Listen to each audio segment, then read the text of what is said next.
Let me be a mermaid. All right. Hey, everyone. Welcome to another edition of Black USA Crypto News. I'm Kamal Hubbard, and I'm here with my guest, CryptoMichelle. How's it going, Michelle? Hello. Pretty good. So, I'm excited to have you on as a guest. There's a lot of things that we can talk about. Um, but I think one place I did want to start was with this week's news. There was clearly a lot going on in the news, but in particular, was there any news that piqued your interest or that you thought was interesting this week? For this week, a lot of things. I think, we see a senator buy more Bitcoin, which I think is really bullish, right? And, with other things, I think, the price of cryptocurrency has gone up. So it's a good market. Yeah, absolutely. I think the news for me that I saw that was interesting was a couple of pieces actually. The one about Brazil.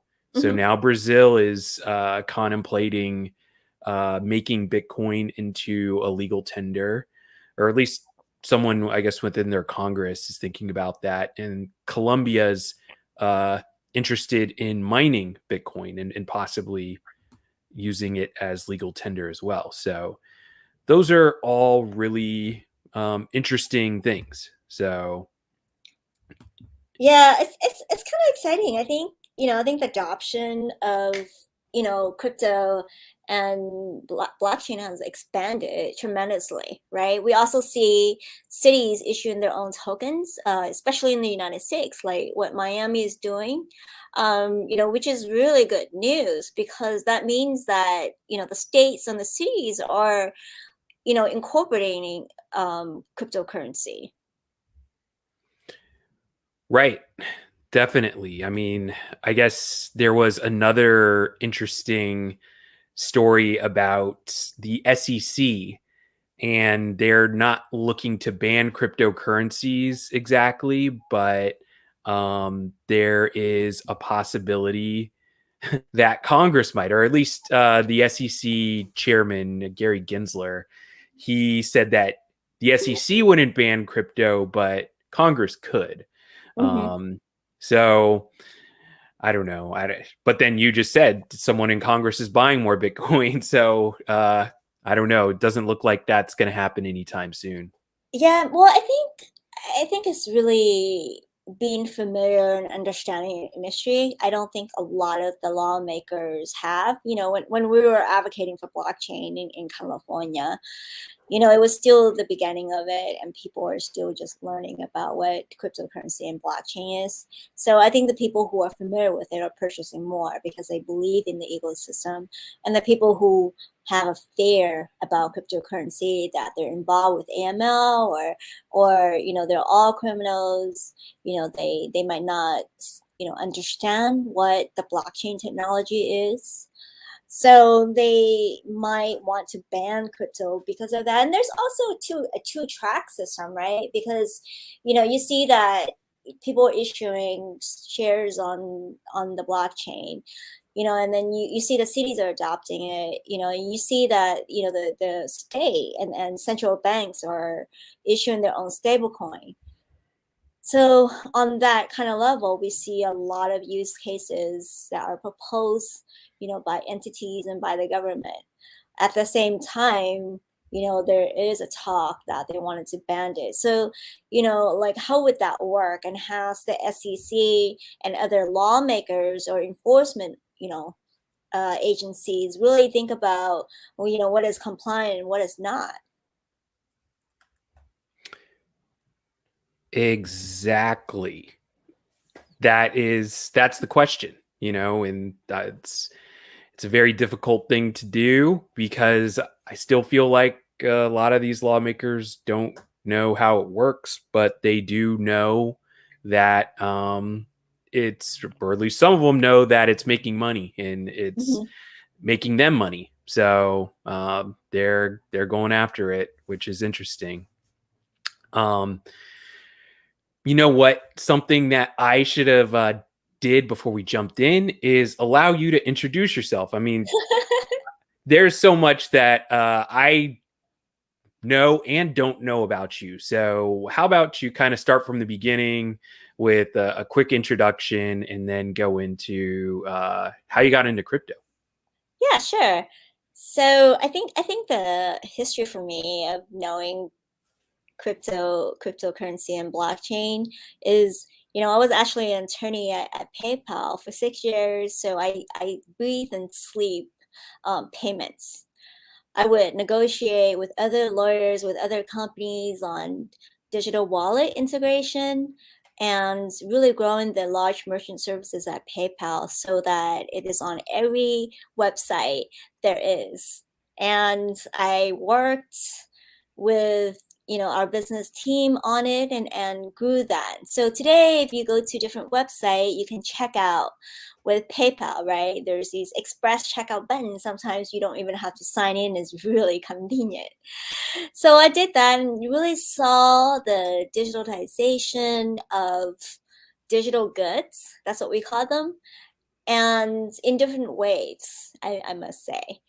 So you'll see that there's a period of time where there's different digital goods company wanted to integrate PayPal on their site, and then there's mobile, and then it's like widgets, and then POS, and then when we really think about that, I think Zynga actually outgrew eBay as their number one client or customer, and Zynga was only 2 years old at that time.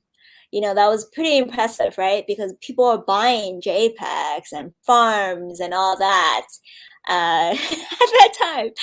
So, so like if you really take that perspective, I do 110% believe in the digitalization of currency. Because that's what it is, right? You're basically buying things through a digital wallet, and the PayPal's vision, I think the original vision is peer-to-peer, where you can be money from one Palm Pilot to another, and so when you really think about the Satoshi white paper, it's really about that I can send money directly to you. um, so what happened is so I left PayPal in 2012, and in 2013 I helped organize a conference for the MIT Stanford Venture Lab. We call it VLab, at Stanford University. um, we have I think Coinbase, Ripple, the Winklevoss brothers, and a reporter from Forbes who had spent 1 month paying for stuff using Bitcoin. And a lot of people show up. I was part of the team that created that conference. And for me, and a lot of my friends were also built it with me, right? And at that time, my attitude is just really, I'm like, of course, I don't want to talk about payments. Again, like, during lunchtime, during dinner, all my friends talk about, where the future of money, which is Bitcoin. I actually have some of these articles in Bitcoin magazines from 2013, 2014 that my friend sent me because, you know, it's really, really old and nobody really understood it, right? And then in about 2015, no, 2014 and 2015, one of my brother's friend, who is also from the payment space, wanted to do a startup that would allow for interoperability. And so I was part of the team. I was one of the co-founder. Two of the co-founders, including my friend, went to Blockchain University in Mountain View at that time. And we're like a total of four. We created something that allows for interoperability between digital wallets and allow for exchanging or converting fiat into cryptocurrency, as well as an alliance. We did file a provisional patent for it during that time that we worked on, and I'm glad we did that because it shows that we had a official document that were stamped. So I mean, sometimes as a woman, people really don't believe that you do those things, unless you have those documents, and that we did had architecture, for that kind of system. And then so we worked on that, and during that time we were raising money, and no one in the US really understood what blockchain was except for China. And I think we were approached by people from China. We met with them. They were looking for blockchain solutions and they found us. However, we really don't know what it's like taking investments from China. So we actually didn't take any money from them. I don't know whether it's good or bad, but we didn't. And I think and so in about two, and then I was working on a lot of AI nonprofit like lovingai.org, Robots Without Border, and a distributed computation where you plug in your phone and those idle powers computation for cancer research, right? Which one of my friend founded. So I was doing a lot of that, and then one of the nonprofit was just like, Michelle, do you think that we could raise money through an ICO? So then I went to the Berkeley blockchain conference, and I met some of the folks from the SEC there as well as some law firms, but it was really really new, and like no one really knew the answer, so we didn't. And a lot of companies basically incorporate the company outside the US, but I was advising from a more of a business startup perspective. Like certain companies, and I really believe in the blockchain technology. So that's basically my history with blockchain. I was just, I think I just couldn't get away from payments. Like it's always there.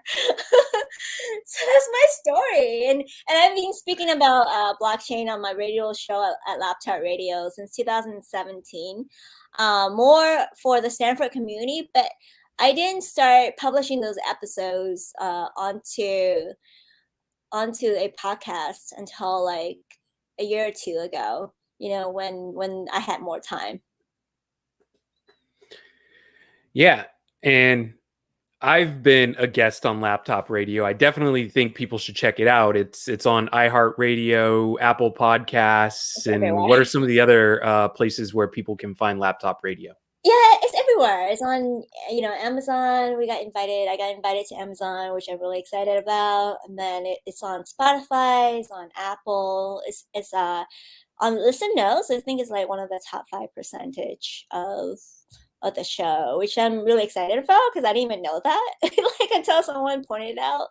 And I'm very selective about who I interview. Most of the people that I interview were people that I know already, who's been in the industry, who I know are doing, good things.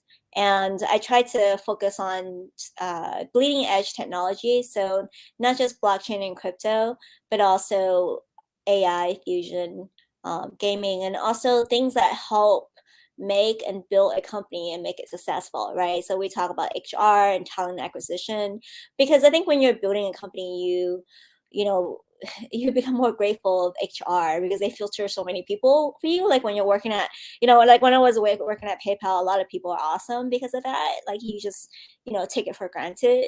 But when you do startup, you just meet all these people, and you basically need to learn how to filter and all that kind of stuff.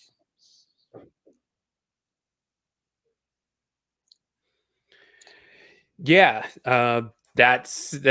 I think working at a startup is can be very challenging, especially if not everything is in place the way it needs to. But when things Yeah, are in place, it's always great, right?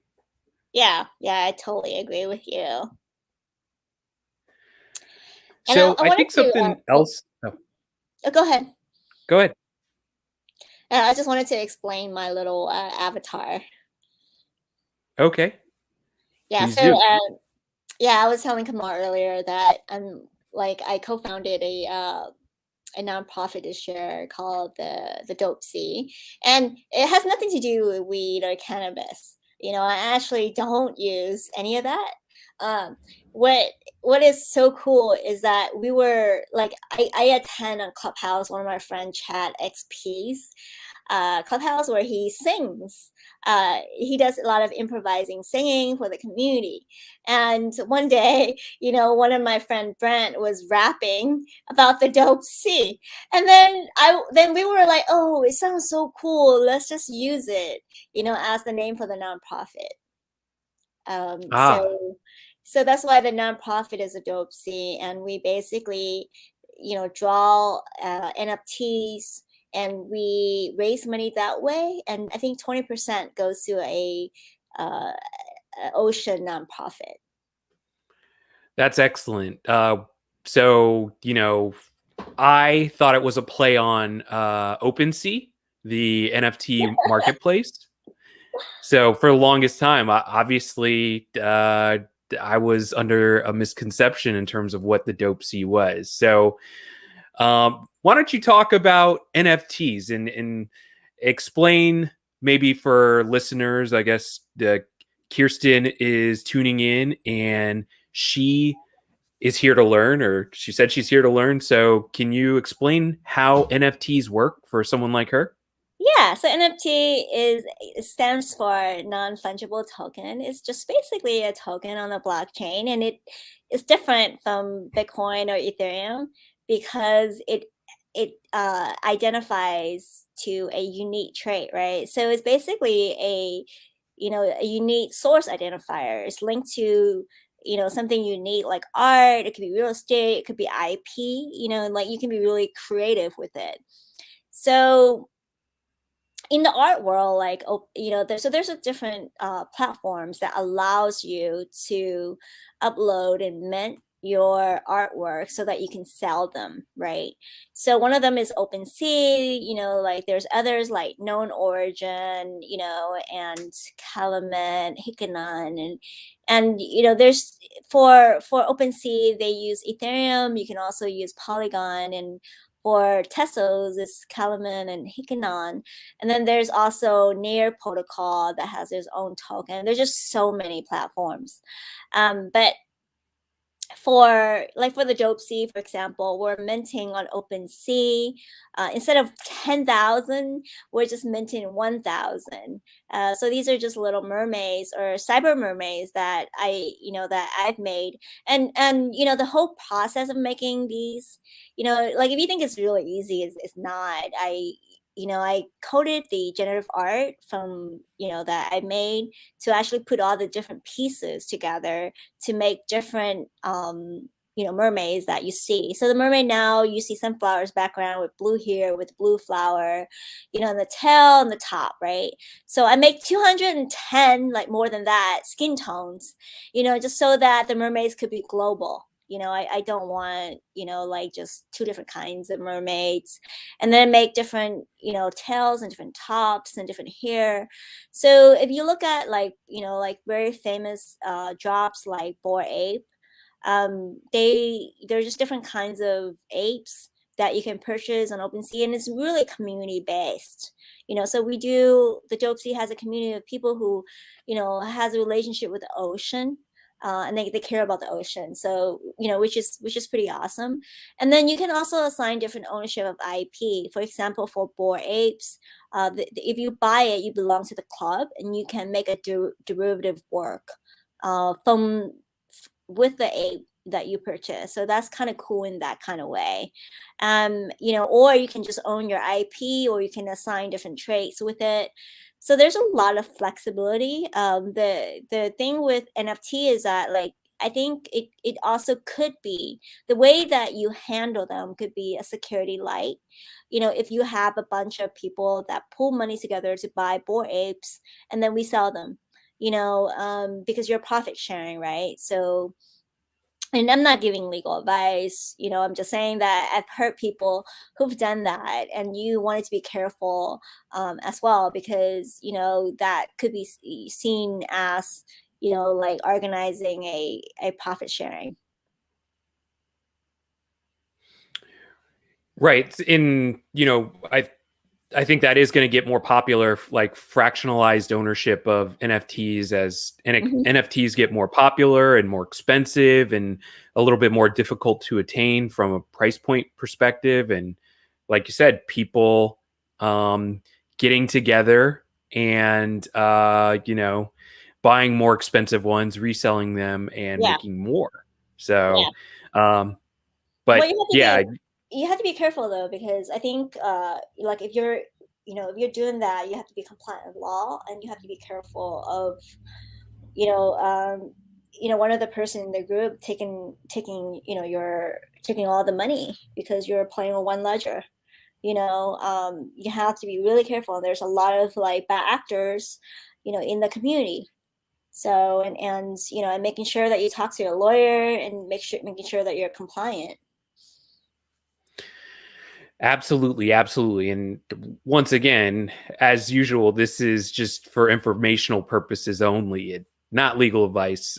Always good to do your own research and Mhm, like you said, get your own attorney, get your own tax professional or financial professional, and mhm. make sure all these things are feasible and work in your best interest. So um I can't say something like that enough, but since we're speaking on NFTs. Um, where do you see things going? And I know you talked about artificial intelligence, but Mhm. with mixed reality and NFTs, where do you see the next stages in this going? Yeah, so I actually advise a bunch of AR, XR, and spatial companies. Some of them in the NFT space. So I'm pretty excited because, like, as an AR artist, augmented reality artist myself, I find these platforms, even though I couldn't get into those, like because they don't like my art. Well, like a lot of like these platforms, like Known Origin, I probably got rejected like a million times. They correlate, their artists, right? So you have to like they have to like your art to get in. And I have no idea what I like. They didn't like my art, so I couldn't get into those. And then like, but for me, when I look at these 2D platform, it's just so limiting, right? Like I meant on Hikanon because I can put coded generative art on there, because that's the only platform I could do that. And currently I don't put any of the AR work that I've done, in there because there's no platform for that. So I'm kind of excited about the future of NFT. I think it's going to be more advanced. I think it'll become more spatial, and that like if I buy a painting, I could actually put it, in my office, or somewhere in physical space. So I'm really excited about the future of creativity and technology combined. Absolutely. I mean, I also think art is so subjective. So someone saying that they don't like your art, I'm not. I don't know. I'm not really feeling that. I mean, it's to me, it's just like flavor, right? You Well, might not. but then that's the problem though, right? Is that like all these platforms are curated, even though the whole blockchain decentralization movement is really peer-to-peer and not having that centralized body judging your art.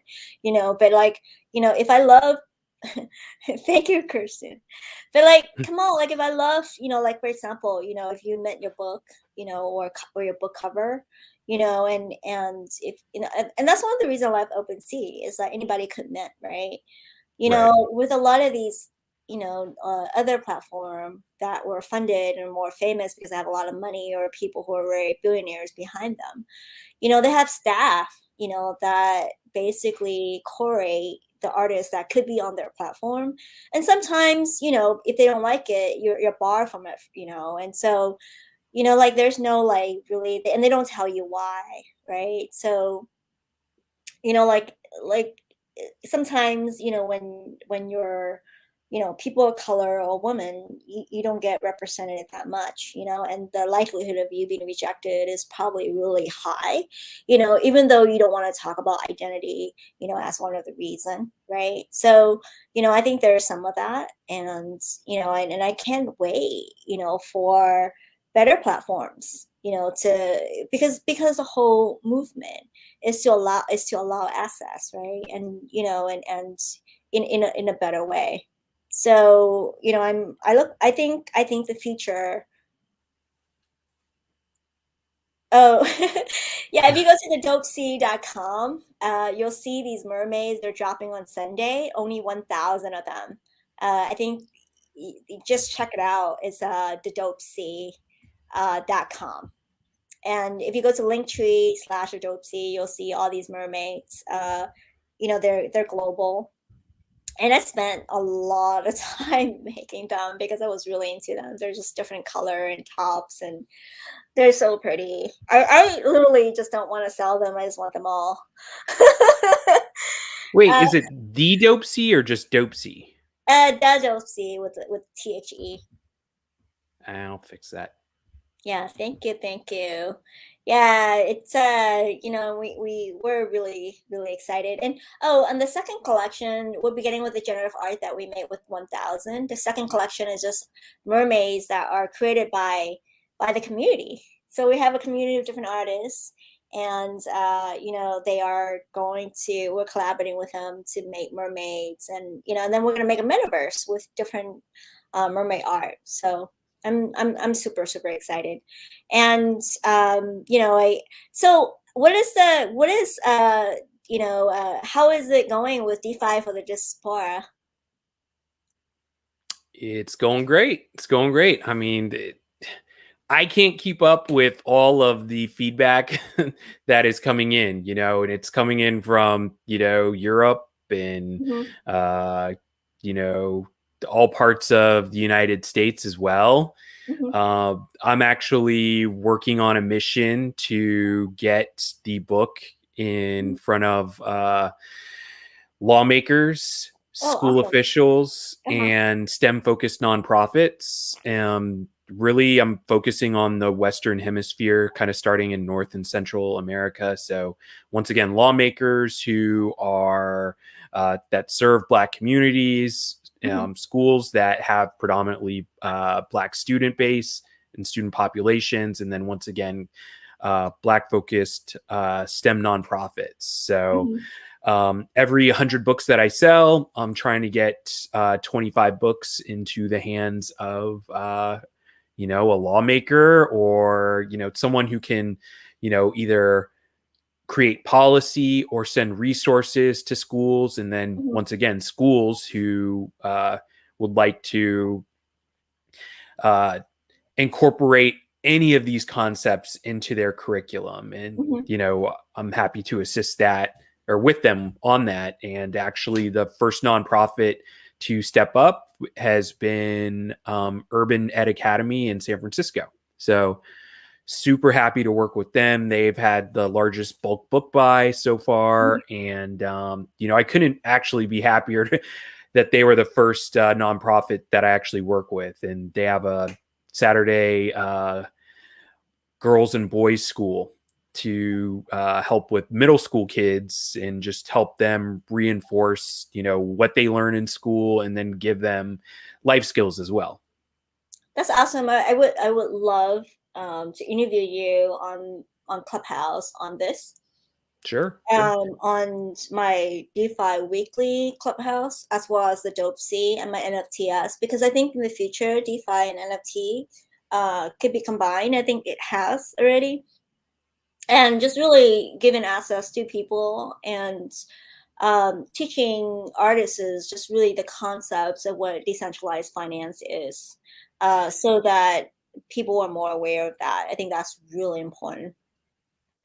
Oh yeah, yeah. I mean, now it's starting to get kind of cool because, and well, I say that because I bought my first NFT Mhm. a couple of weeks ago. I mean, I've been just more focused on DeFi, Yeah. and I kind of got called out by an artist who said, "Hey, buy my work," and I ended up picking up an NFT. But I mean, why don't you talk about some of the cool things when we get to the cross section of DeFi and NFT? Yeah, when you really think about it, NFTs art, right? And you sell them, and when you sell them, it goes into a wallet, right? And so you have a bunch of like crypto or coins, on in your wallet. So when they're passively in the wallet, what do you do with it? Can you use can you stake them? So the question is like, can you stake your NFT and earn interest, with them, because they have value. And then the second thing is, can you collateralize your NFT, because they have value. Like for me, one of the insights that I have for some of the DeFi, projects is the whole DeFi market, it's really based on over collateralization, right? Just like the banks, the mortgage companies, buying your house. Like the banks have collateralization, or anything of the stuff that has to do with UCC 9, like I'm not giving legal advice, because if you breach that, they can take away your house. So and blockchain is really based on trust, so that if I lend you something, I'm gonna collateralize things of value that I have. Like, when you go to a club, they take away your driver's license if you don't return something back, that's a collateral. So I think NFT, like if I have like two Bored Apes NFT and they're worth like $1,000, I can use that as a collateral for lending and borrowing money, um, and still kind of have that, and if I have those apes, why can't, and if there's value, why can't I earn interest on them? And if I have an NFT wallet, like on OpenSea, why can't I stake it, right? And you kind of notice that like now currently you can mint things on the platform, but all the stuff that you have, your collections, or if you're a collector, they're dead. They don't do anything. You just look at them. But why can't you earn interest, for having and holding them? So those are some of the things that I think could be, that the industry could be really creative in combining and integrating those two concepts together. Absolutely. I think that is so cool, and that is an amazing idea. And honestly, you know what? If you're thinking about it, it's got to be right around the corner because you're always 2 steps ahead of the game. Yeah, I think that, and that's why I think it's kind of important for artists to understand what DeFi is, because like even I was doing a lot of definitions on Clubhouse about staking, about farming, about rug pools, liquidity mining, and these are just all financial terms that even normal people don't understand, right? So Right. and it was interesting. It used to be like, we talk forever about those topics, and I think when artists is because I think NFT was the gateway, is a door for people to learn how to use a MetaMask, especially for artists. And then once they're in the door and they learn everything about coins, they look into DAOs, they look into DeFi, and so yeah, so I think it's kind of cool that that we're basically talking about this so that artists could like learn it, and then they could look into some of these DeFi protocol. I think like with Teslas, there's a few platforms that they can stake in. With some other coins, there's other solutions as well that they can stake, and so they can earn interest on it, right? Even baby interest, that's better than nothing. Wow, don't get me started on about DeFi on Tezos. Because Crunchy. what was that? And then there's a platform called Crunchy that you can stake your Teslas on. But you can also use Mm. Coinbase, and you just Coinbase is easy because you just press the stake and then that's it. Well, yeah, like I said, don't get me started, but and I don't know. That's another story for another day, but I can't thank you enough for being on today's show. And so before we go, once again, I want folks to know about the Dope C. I'm going to put that back up. And is there anything else that you're working on, or you want to mention? I mean, you already talked about Laptop Radio. What about your other show? Can you repeat that on Clubhouse for us too? Yeah, so the Clubhouse is DeFi. My username on Clubhouse is Laptop Radio, and I have a club. If you go to my profile, called NFTS, and also DeFi Weekly, and you can also find a Dope C there, where I talk to different people about DeFi. and we moderate and invite people in the community, and then we go on and on and on and on and on and on about DeFi.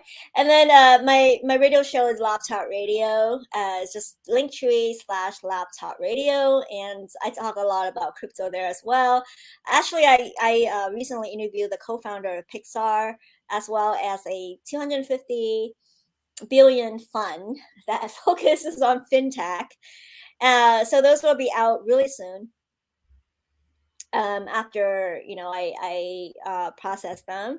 And I am working on a metaverse, one for the Asian American community, because I think this year there were a lot of hate crimes against them, or us. And so I wanted to kind of celebrate Asian American artists, by creating a metaverse. So that's going to be out as well. I think I want it to be designed to a new metaverse. I'm a little bit picky sometimes. And I am also working on a gaming project that is going to be out soon as well. So those are some of the things that I am doing, and and just advising, helping the community, because I think it's kind of important that we communicate, and share ideas, so that we can build something that is right. Because we don't want, like, I fear the results of what 1.0 or 2.0, right? Where we have concentration of power by different companies, that could and govern. I mean, they can basically delete a president if they want, or pull a website down, you know. So I think it's kind of important that we build this thing and kind of think about different aspects of it, so that we can do it right, that becomes more inclusive. Absolutely. And that's one of the things, obviously, is the cool thing about um just blockchain and crypto and DeFi and NFTs. Like you said, you can really, since it's decentralized, right? We're Mhm. not looking at the same players anymore. It's new players, and you can focus on identity. You can focus on community, Yeah. and obviously there's the profit that, I don't necessarily want to say profit. I'll say more value, right? Yeah. Value is recognized in a much more holistic fashion, in my opinion. Yeah. And so, it's more beneficial to those communities. So I like to hear that, you know, you're working on this project with the Asian American or Asian communities, Yeah. and just bringing people together. And then it's obviously an opportunity for, cross-cultural exchange too, Yeah. so I applaud you for doing that, and looking forward to hearing more. Yeah, it's so funny because, like, we had a clubhouse room about that, and different members of the community actually wanted to participate. And we did one, like a metaverse for the African American community, like earlier this year, that actually went all over the world. Because I think by putting, I think we had over 30 artists who are African American together. It built Right. strength. Yeah. It built strength, right? And some of the artists were discovered as a result of that, and some of them had uh, commission opportunities, actually, by famous basketball players, or sports people. So I was really excited about that, because I knew, and I met the curator on Clubhouse, and I wanted to host that for him, and he did it, and it was awesome. So after Asian American Month, there wasn't really a lot done, and because of the hate crime, a bunch of people died. I was just like, okay, seeing parents being afraid of walking in the street, and that there were guards around, it was just really sad. So I was just like, okay, let's get the Asian American artists together, and and be united, right? So that was kind of cool. So yeah, I'll let you know the details. I kind of love that, and I'm gonna really continue to talk about this, on Clubhouse and everywhere. So, Yeah. Well, I kind of, I don't, part of me is like, don't go there, but we just don't talk enough about the love. yeah, We talk about the hate, and hate is hate, but nobody talks enough about the love. So, um The most interesting thing is when I first, had a clubhouse room, people just came in and like they just participated and they told their friends and everything. And like there's a strong need about it. And people were really sharing the event, retweeting the event. I mean, it was the love. The love was amazing. It was it was amazing. So I think I have like a few artists, art. I did put it in the metaverse already. I just wanted to change the building. I wanted something like cooler than what I have. Because I'm like, okay, what represents? I want the mood, right? I want the mood of what it means, because I think I was making um an augmented reality effect for Chinese New Year one year, like, and it probably in 2019 when we couldn't go out, and that effect with the Asian man face, like if you go to an Asian American museum, you'll see that it was barred from, like, it was not allowed, not approved to that platform. I was actually very depressed. Here I am, I was going to the Stanford blockchain conference, and right before that, this, one of the big four companies actually banned the effect. And I was just like, it's kind of like very, they never seen it, they said. And, I have a title, Asian American Men, and they didn't like that. And I was just like, okay, like if you go to an Asian American Museum in San Francisco, you'll see, these little masks that are clay, of these, you know, um, I don't know, representing Asian American art. Yeah, that was banned. And it was not until the Black Lives Movement that some of them were approved. So so it sucks, and I think, why did that happen? And just because they're not familiar with Asian American art, they banned it, and maybe they should be educated on it. And it's really not us and our fault, for not allowing these art that is, that should be allowed as an art form. Because, and then it was so funny because I think, one of mine just says, like, how Asian are you? Are you A, B, C, D, and E? And then the answer is always, I am human.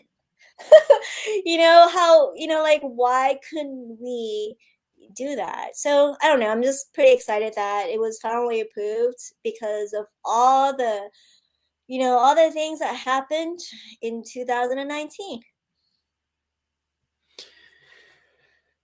Well, thanks for sharing that, because honestly, that's one of the stories that your people just don't get a chance to hear. And it's, I think, once again, to a certain extent, um we need to hear that too. It's about the cross-cultural understanding. And Yeah. I see a lot of the love, once again, just Yeah. wherever, whoever.